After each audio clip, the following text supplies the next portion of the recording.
A judge insults Pam Bondi in open court. Minutes later, she has him in handcuffs. You won't believe what just happened.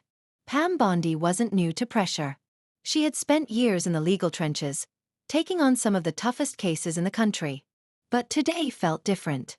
As she stepped into the courtroom of Judge Howard Gates, a man infamous for his sharp tongue and unpredictable rulings, she knew this wasn't going to be an ordinary hearing.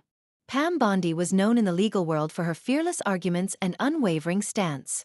Over the years, she had seen many tough cases, but today's trial was far beyond the ordinary. This time, she wasn't just fighting against a criminal. She was up against a corrupt system.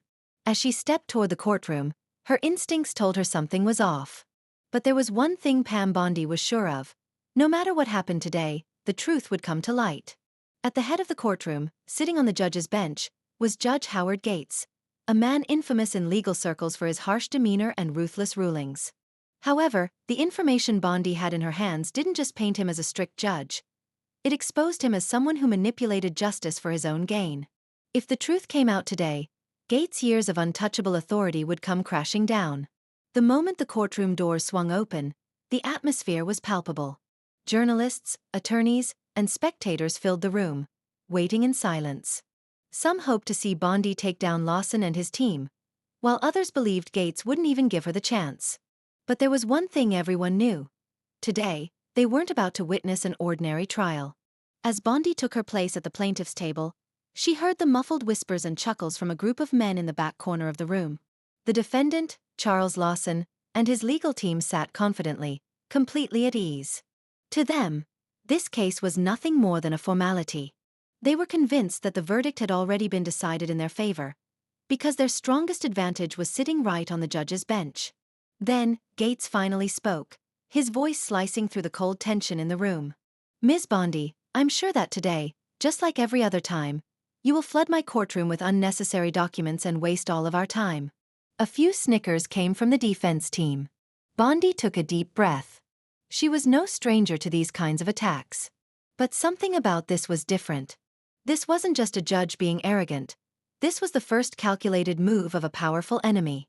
Gates was openly belittling her, trying to shake her confidence before the case even started. Bondi locked eyes with the judge, not a single hint of hesitation on her face. Your Honor, I did not come here to entertain the court. I came here to uphold justice. For a brief moment, something flickered in Gates' eyes. She hadn't reacted the way he had expected. He realized Bondi wasn't going to let this turn into a personal battle. But that didn't mean she was going to back down, either. The prosecutor reached into her bag and pulled out a thick file, placing it firmly on the table.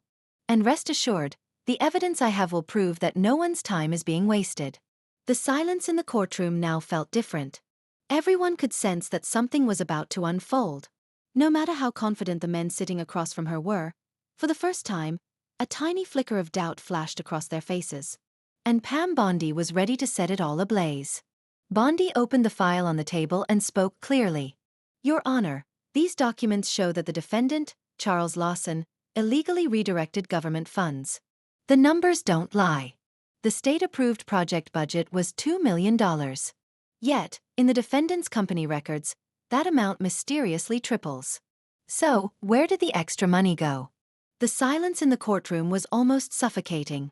Journalists gripped their pens tightly, defense attorneys exchanged nervous glances, and for the first time, Lawson and his team didn't look so confident. But the biggest reaction came from Judge Gates. Ms. Bondi, this courtroom is not a place for you to play with numbers. You cannot tarnish a man's reputation over what could very well be an accounting error, he said, his voice an octave sharper than usual. Bondi began projecting the documents onto the screen, one by one. Each was an official record proving Lawson's fraudulent transactions. But the judge's aggressive reaction made one thing clear. This wasn't just about the law. There was something personal here. Bondi thought to herself, why is Gates so agitated? What is he trying to protect? She took a deep breath. This case wasn't just about Lawson's corruption anymore. It was about uncovering the rot within the judiciary itself. Your Honor, she continued, pulling out another document from the file. Here we see Lawson's financial records. But what stands out is that these payments were approved by a certain judge. Her eyes locked onto Gates, who sat stone-faced on the bench. And that judge's name is Howard Gates. The courtroom froze. The defense attorney sat up straight. Journalists scrambled to jot down notes. Some members of the audience began whispering to each other. But the biggest change was in Gates' expression. The once smug and dismissive judge was no longer at ease. His fingers tapped lightly on the desk, his eyes darting from Bondi to the document. "This is absolute nonsense," he muttered. "Where was this document obtained from? Was it acquired through official channels? If not, it cannot be used as evidence." Bondi smiled. This was exactly the reaction she had anticipated. "Don't worry, Your Honor. This document is an official court submission. It bears your signature. Are you trying to deny it?" Gates' breathing quickened. He paused for a few seconds before leaning over the file. But everyone in the room could see what he was really doing. Looking for a way out. At that moment, the prosecutor pressed a small device on the table. A voice echoed through the speakers. "Take care of it. Don't let her get her hands on those ledgers." Gates' voice. The recording played for several seconds, reverberating through the courtroom. No one moved. The tension was unbearable. The defense attorney swallowed hard. Lawson leaned back in his chair. Gates' eyes widened. This is doctored," he shouted, but his voice no longer carried the authority it once did. Bondi took a deep breath and spoke slowly. "Your Honor, I can assure you this recording was obtained legally. And while you may be the judge in this courtroom, you are not above justice." Journalists continued scribbling furiously. The defense team desperately searched for an escape route. But there was no way out now. A brief silence fell over the courtroom. Then, the rear doors opened. A group of police officers entered. Bondi met Gates' eyes and gave him a slow nod. "I guess there won't be just one defendant in today's trial, Your Honor." The silence in the courtroom resembled the eerie calm before a storm. Judge Howard Gates locked eyes with Bondi, his control slipping entirely after hearing the damning recording. He couldn't deny his own voice.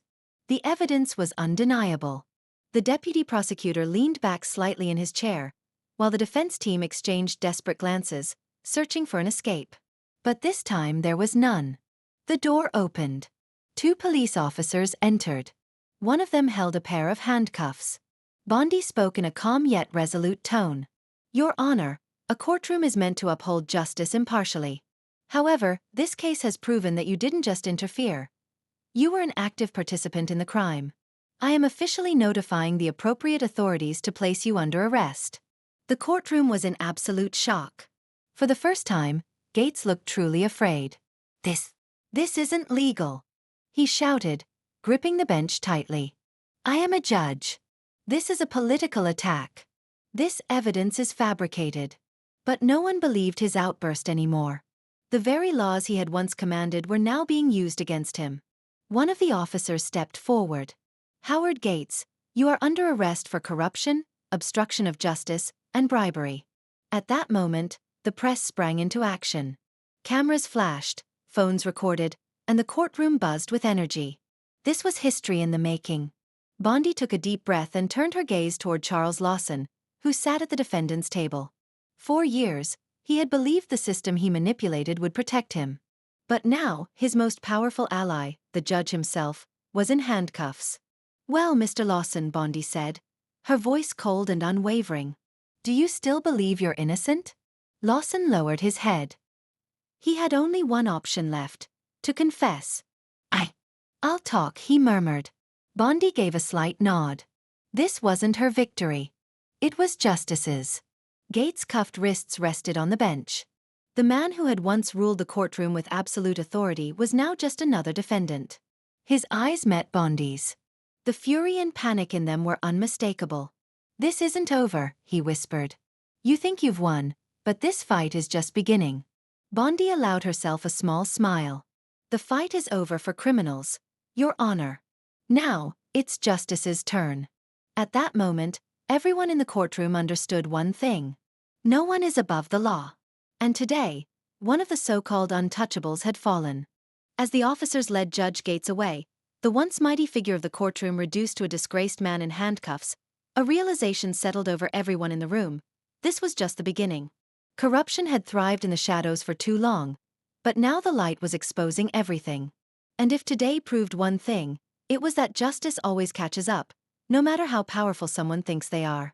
But what happens next? Who else is involved? The truth is unraveling, and we're only scratching the surface. If you want to see more stories of power, corruption, and justice, make sure to subscribe and turn on notifications. You won't want to miss what's coming next.